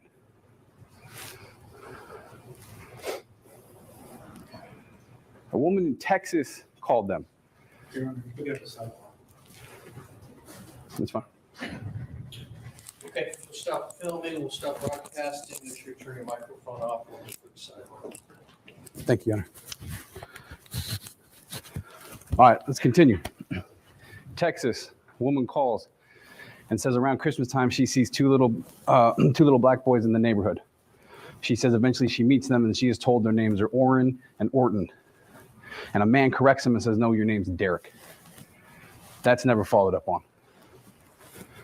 Just also, they don't have answers around how inconsistent some of this investigation is. There will be cops that will say there's no diapers, but there is diapers. There will be officers that say there's no chalk, well, there is chalk. There'll be officers that said there wasn't clothes, well, there is clothes. There'll be officers that said there was no toothbrushes, there were toothbrushes. There'll be some officers who rely on the fact that the dogs didn't smell the boys specifically. You will hear from the dog handler that the dog smells cadavers or humans. The dogs that were there were not trained to smell individuals specifically. And she'll tell you when she was there the first night, the dog couldn't do much because the area had so many people walking around through the yard, it was contaminated. And she'll tell you the only job they gave her was follow the route that Trezell's van took to see if the dog finds body parts. That's the first night. Also, the videos we will discuss about boys, the family coming or the family going, even by the officer's account, they can only identify 3 boys. There's issues with that footage. There's issues with these interviews. They're inconsistent. The boys are inconsistent from what they're saying. They contradict what adults that were in Cal City say. They retract things they've said. They've gone back on certain statements. They conflict with each other. And what you will see is interview technique used by Officer Hansen is improper for children. And with Officer Hansen, it also extends to adults. That is a table. That is Miss West. That is his hand on her thigh. He never handled this investigation like she was the mother of missing sons. This was a tragic accident, is what the evidence will show. All right? They don't have an answer for it because it was tragic. But instead, Trezell is here on a murder charge. The bottom line is Cal City out the gate just never thought anyone would take two little black boys. That's why the investigation will look the way it did. This is Trezell West, this is Jacqueline West, and their two little boys are missing. Thank you.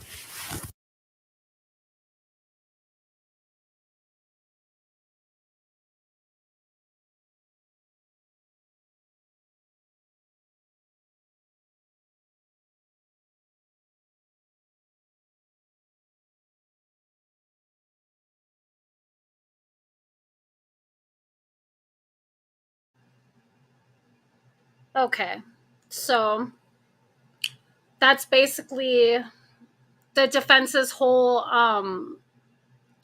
angle, is that the cops fucked up, they did this sloppy, they didn't do that, they should have talked to the sex offenders. But why would they?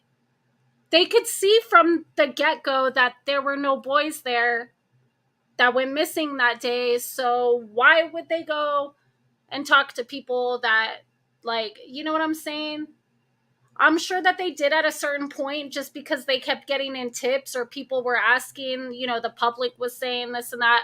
So they're like, okay, well, it'll be good for us to go and do this just to fucking cover our asses, because they, like, the cops and the prosecutors, they know that the defense will come up with any other viable theory that can create reasonable doubt in the jury's mind. So, and we also have to remember here, now, this is something that, like, I feel like in the beginning was a concern, and it still kind of is because they're using it against them. But as much as I'm not a huge fan of law enforcement and shit, I do still try to be objective and take into consideration the fact that, like, this is a very small town. The police force had, 13 people on it all together, including the chief and you know what I'm saying? So that lets you know, like, how small this police force is. They had to call in several other agencies for help. They called in Kern County Sheriffs, they called in Bakersfield PD, and they called in the FBI. And they had no problem doing that from day one. At least they didn't refuse help or have too big of an ego to ask.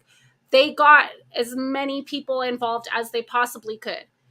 Lady Divine, this happened in California City, California, which is about an hour away from where I'm at, and then it's about another hour away from Bakersfield, which is the closest big city to them. And it's a very, okay, like, land wise, there's a lot of land, but population compared to the land, not so much. So it's not extremely rural, but at the same time, it's not a city. You know what I'm saying? There's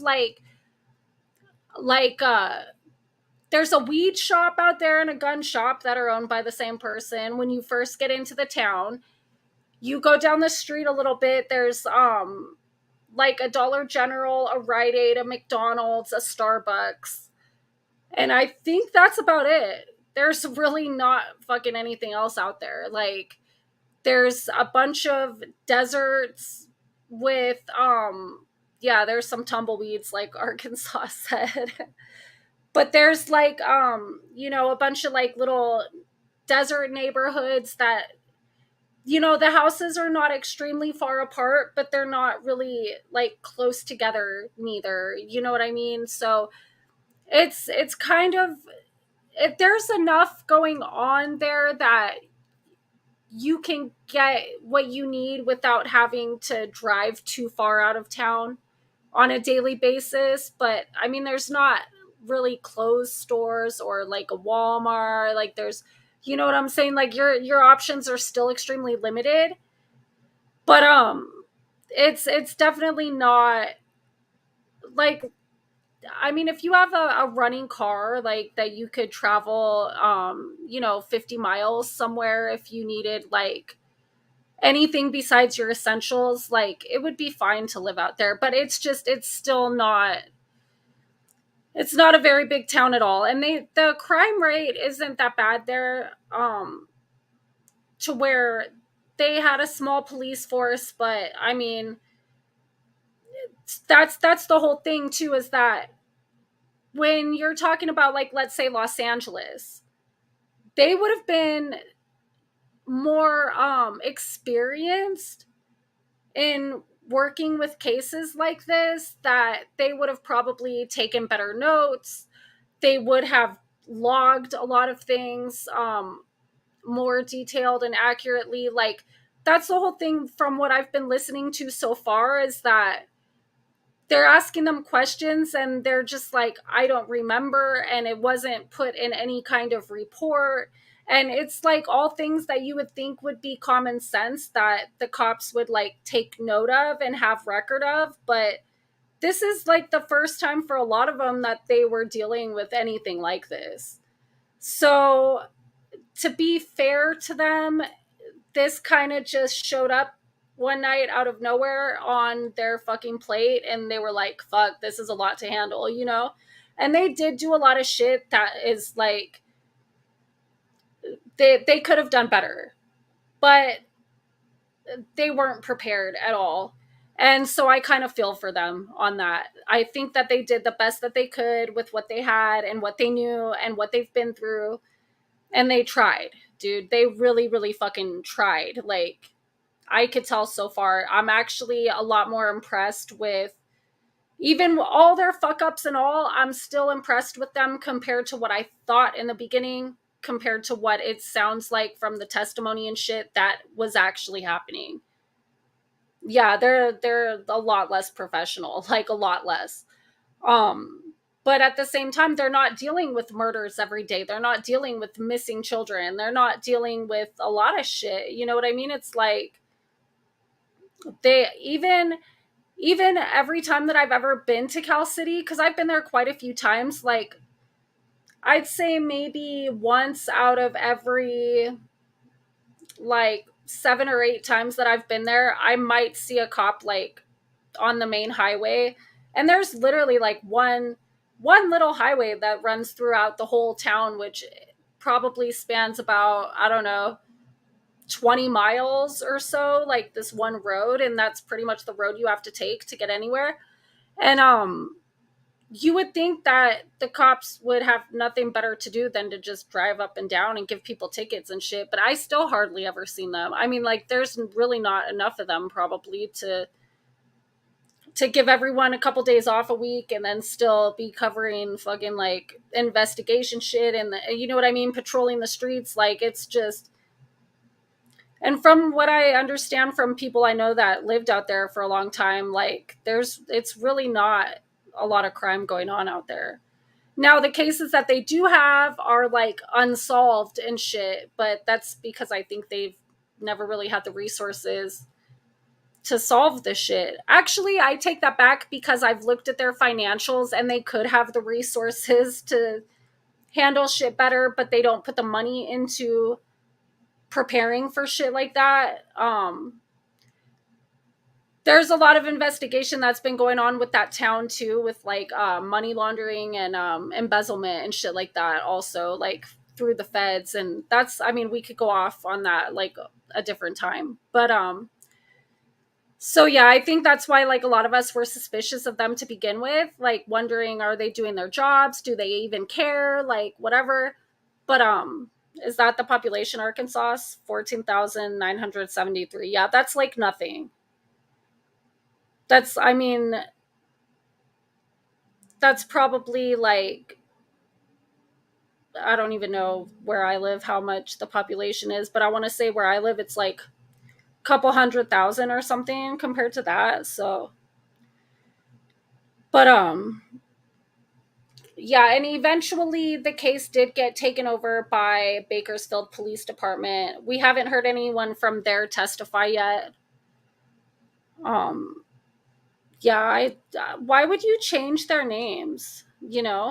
I can't remember during the Trezell, his interrogation with the cops, he was saying that the other two boys they adopted, the one boy that they ended up naming Devin, he was excited as hell to change his name because he had some like Spanish sounding name that nobody could pronounce or spell or whatever, and they actually let him choose his own name, and he ended up picking Devin, and that he was happy about it. But when it comes to Sincere and Classic, like, why would you change those beautiful names to Oren and Orson?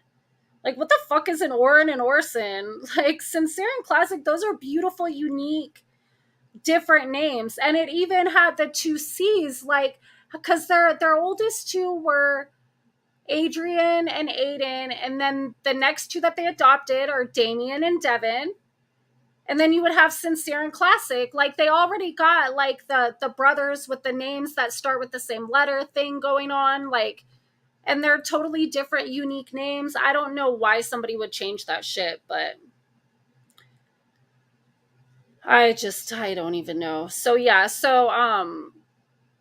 they've already, like, the defense has just tried to totally tear down the cops and make them look stupid as fuck, and they're doing a kind of good job at it at times. But then again, it's like the shit that they're pointing out, it's like, who gives a fuck? Like, we could see the facts though. Like, what about the facts? Like, what about the video that shows the boys weren't there? What about, like, all this other circumstantial evidence that it's like, who cares who put what in a fucking report? You could still see with your own eyes that the boys didn't go missing that night, so why should we believe a fucking thing that Trezell or Jacqueline said? Even the shit that they do say, like, is concerning, so the jury's gonna forget that. What, like the fuck-ups of the cops? Because I personally think that they're not really going to give a shit. There's this one detail that keeps bothering me that they keep bringing up where they're talking about, apparently there's some DCFS report from the night that they went missing, and it says that the person who called was an officer with the name Anthony. That already doesn't make sense because there was one guy on the police force out of the 13 cops there that his first name is Anthony, nobody with the last name Anthony. Cops refer to themselves by last name, not first name. So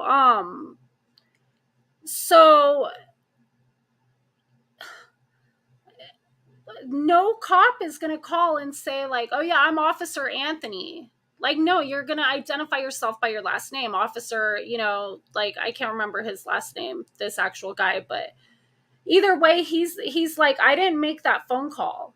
The phone number that they have on file with it is not his. And none of the other cops know what the fuck is going on with it neither. And I'm just curious, like, who made the phone call to DCFS? I almost feel like there's little things in this case that we've heard so far where it almost sounds like somebody who kind of knew a little bit about either DCFS investigation or police investigation may have interfered in some way to try to bring up things that or so that later, if it ever went to trial, things would be brought up that would not make sense and would be questionable on the part of, like, law enforcement. You know what I'm saying? Why would they even tell CPS that anyway? I can't remember what the report said. It was because there was one, I think the dispatch, she called to confirm, like, the request of one of the cops to confirm that the boys were even adopted, because they couldn't locate the adoption paperwork that they had, meaning Jacqueline and Trezell. The cops were asking, because, like I said, like, they didn't see footprints or anything, so they wanted to make sure that these boys even existed. You know what I'm saying? And that this wasn't like some weird fucking shit, like, where they don't even have no kids, but they're reporting them missing, or like the story's completely off. So they wanted to verify the adoption, Well, Jacqueline and Trezell couldn't find the paperwork. So they had called dispatch and said, hey, can you call DCFS and verify that the boys were even adopted? That that these people are in the system, they adopted boys, blah, blah, blah. And so dispatch did that. I'm not sure what this second report is because they haven't really brought it out yet, but the defense keeps bringing it up and they're like, who is Officer Anthony? Did you make this phone call? Like all this shit, and nobody has any answers for it yet. So I feel like they gotta have somewhere they're going with that. So I'm curious to see about that, where that goes. And then also right before the end of like today or whatever, they were interviewing one of the cops about the evidence that was collected and shit, and how he had said that there was no dirty diapers or anything. And then apparently they brought out a picture from the 29th or 28th, one of the two, whenever they executed a search warrant, which, mind you, the boys were reported missing December 20th. So this is like 8 or 9 days later. There was apparently a picture where you could see a dirty diaper in the background. But that first night, the cops are saying that there was no dirty diapers, no sippy cups, like nothing that would indicate that the little boys were there. So, like that almost makes me wonder too, like who took a fucking shit in that diaper and just threw it somewhere in the house between the time the boys were reported missing and then, because that's what I would assume actually happened. And it's like, because when they were doing the search warrant and they were taking pictures of all the rooms and shit, like they would have noticed that the first night, they looked through everything for the boys. Like the search warrant was executed in order to take things out of that home. And then I'm curious now if they actually took that diaper and DNA tested it and shit, but that's a whole nother weird thing. Like there's a lot of like little details that are kind of weird, but to me it just says that somebody was trying to like fuck with shit just in case this were to ever happen, just to throw people off and shit. So but yeah, is there anything else? Like, has anybody else been listening to it, the trial at all? And if so, is there anything that I'm leaving out that I should talk about?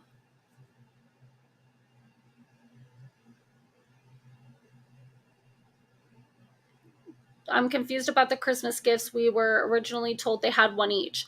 Okay, so I was just listening to that today. And she was in the middle of wrapping gifts. So I believe that they had one each that was already wrapped.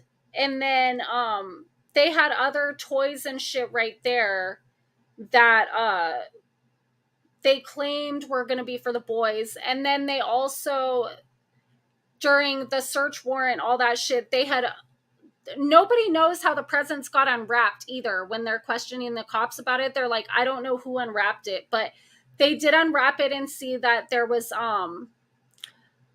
like, I want to say like those little magnetic toys or like some shit for the boys. Like it was shit that would make sense that they would be getting, but I mean, they had all these freaking months to plan for this since the boys actually were killed. So like, you would think if they were smart about it, they'd be like, oh fuck, we're gonna need some gifts under the tree for them, right? Like if we're gonna report them missing, I mean, it's not too unusual. Like, yeah, they did supposedly go missing out of the backyard, but you could see on the camera footage that it didn't happen. No footprints, no nothing. Miss Danielle, I just came on, but did they stop looking for those boys, or are they going to try to still find them? I hope so. I mean, I know that they've tried looking a lot of places. Like there were search parties from day one. I mean, it's just there's so much desert. Like they could be freaking anywhere. I mean, I feel like maybe if they get convicted, they might be able to use that as like a sentencing tool, like a lighter sentence, to just tell them where the boys are. But I have a feeling they're not going to cooperate. And if they don't, then at this point, I don't think there's really any leads on where to look for the boys. Like, they've checked all kinds of different desert areas and fields and everywhere that anyone could possibly think of.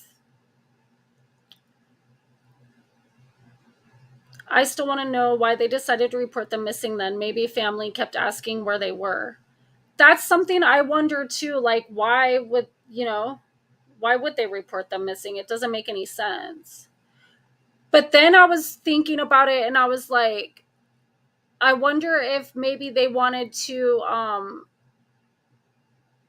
adopt different kids, maybe. Or like, I don't know if they were getting like food stamps and shit, but I think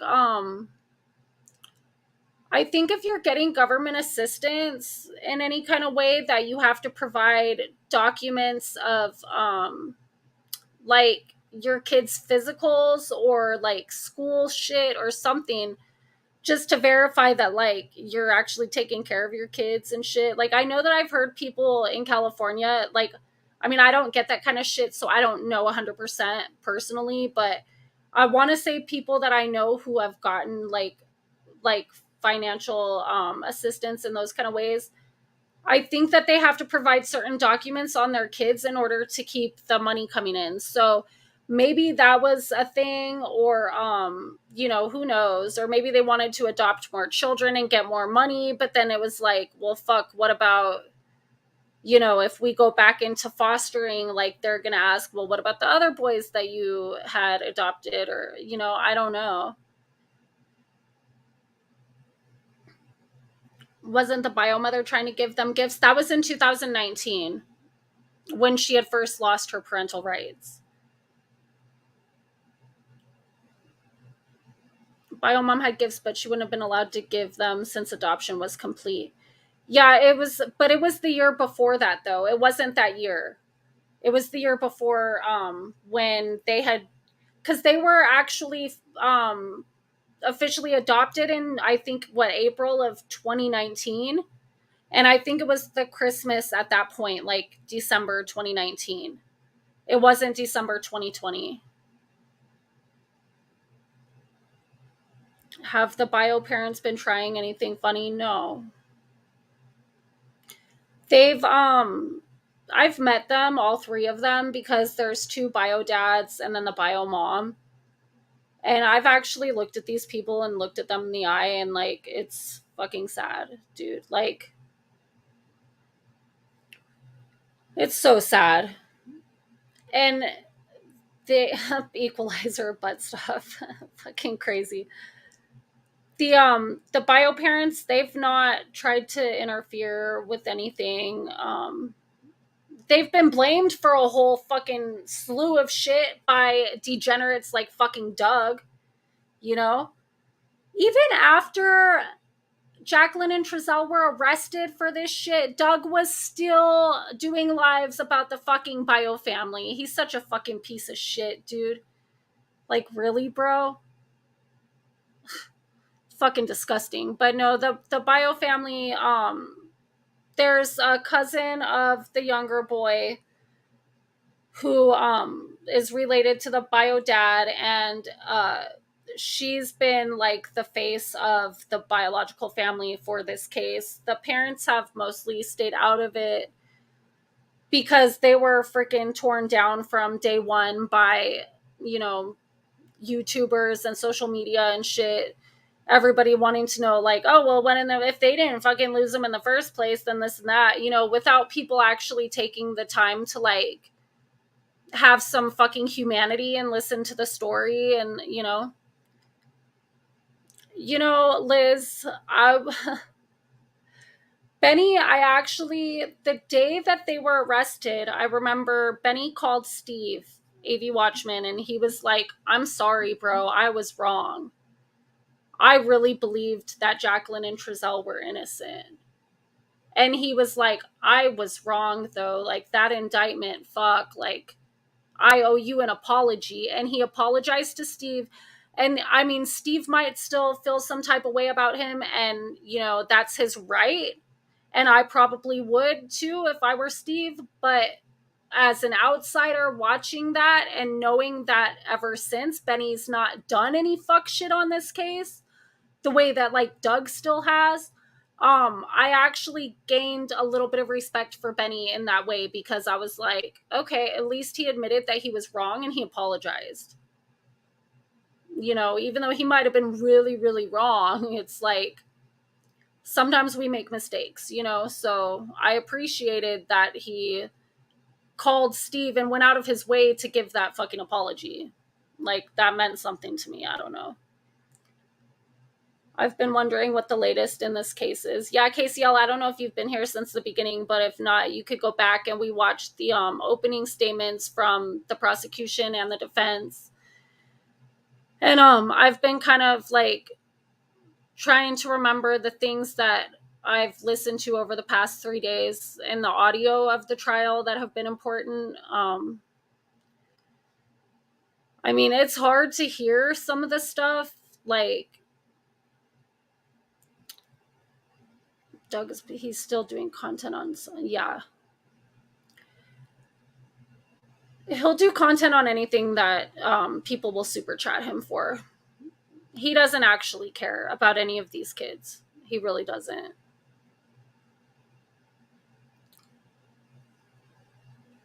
I don't even know, like, is there a gag order? So, well, anytime that there's a trial, obviously, you know, the jury can't talk to anybody about it until it's over.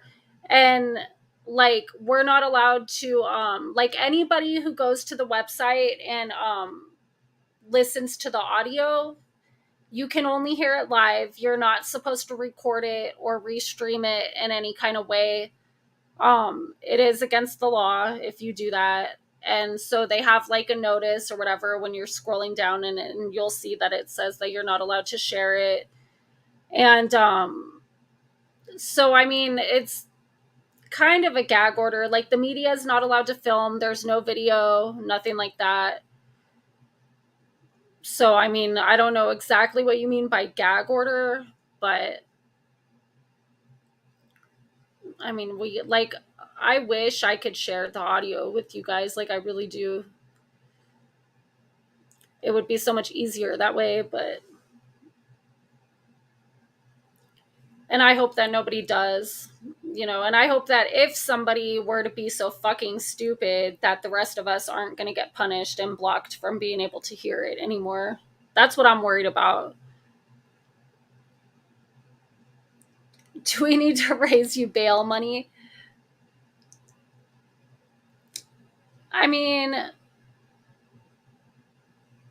that's some. Oh no, I didn't share. No, I shared the opening statements were allowed to be televised. That was court TV. So court TV, if they need bail money, maybe, you know. But like, no, I'm talking about the live audio.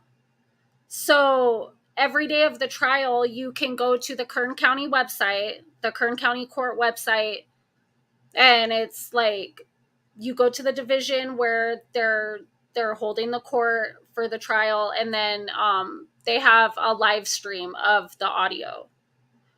But you can't share it. You can only listen to it yourself live. You know what I'm saying? I mean, I might need bail money for some other shit at some point. If somebody pisses me off enough. No, I'm just kidding.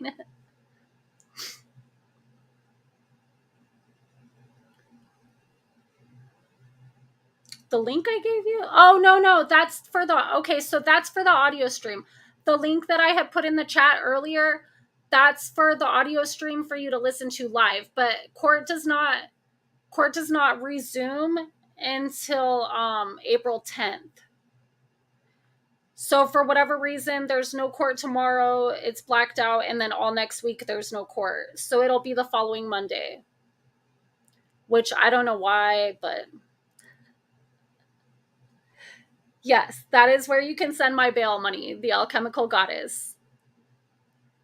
$, the alchemical goddess Cash App. Okay, Arizona Traveler, I will. Thank you. But yeah, so that's pretty much it. I'm going to get off of here for tonight. I'm hungry. So before I start getting bitchy, like the people on the fucking Snickers commercials, no. I'm going to go ahead and go. But does anybody have any last questions or anything? I'm going to definitely continue giving my input on this case as it's going and when it's done, because I've invested a lot of emotional energy and time into this, and I care very much. And yeah, so I hope that I like at least set up some kind of foundation for anybody who's never heard of this or didn't know a lot about it, to where you could have a better understanding now. And no problem, Liz. Thank you for coming. And yeah, that was kind of my goal, is because I've only talked about this a little bit on my own channel up until this point. I did a reaction video to Ryan Dean, the biological mother, her initial interview. So you can find that on my channel. I think it was like the first video I've ever uploaded. And but I've never really covered like the sometimes I pee when I poo. Well, I'm so glad to know that, Equalizer. Thank you for the $2 to tell me. I appreciate that. But yeah, so I I haven't really, I've gone more on other channels and talked about this case than really my own. So like I'm just hoping that I did a good job at putting everything out there, so that if you don't know anything about it, maybe you do now. And we just want justice for Sincere and Classic. They were too young. They didn't have a chance from day one, and it's very sad. And I wish there was something I could do to bring them back and to put them back with their mom. I don't know. Of course, I will always do what I can for Sincere and Classic. Hopefully they get justice. Like, just Jesus Christ, like, keep your fucking fingers crossed. Good. Thank you, Arizona. Why was Doug arrested? I read in the paper, but I can't remember on this. Because he was harassing one of the neighbors. One of the neighbors that had video footage of how there were no boys there that went missing that night and shit. Mike, who lived next door. Doug would be outside his house talking shit, calling him and, different stuff, and accusing him of being the one who took the boys, like just different shit, because in all reality, he was pissed because Mike shared the video footage with AV Watchman. That's what Doug was mad about. And so he wanted to punish Mike for that, basically. And some other people, not even Mike himself, but some other people had put up signs on Jacqueline and Trezell West's home that said, Doug Hutton, where are the boys? And he went by the house and saw it and got pissed and started fucking threatening everyone and acting a fool. So he ended up, it scared the shit out of Mike's pregnant girlfriend at the time. And so they called the cops and got him arrested for that. Thank you, Arkansas, for the $2 super sticker. I appreciate it. So, yeah. And that's pretty much it. So, I hope everyone has a good night, and I will talk to you guys soon.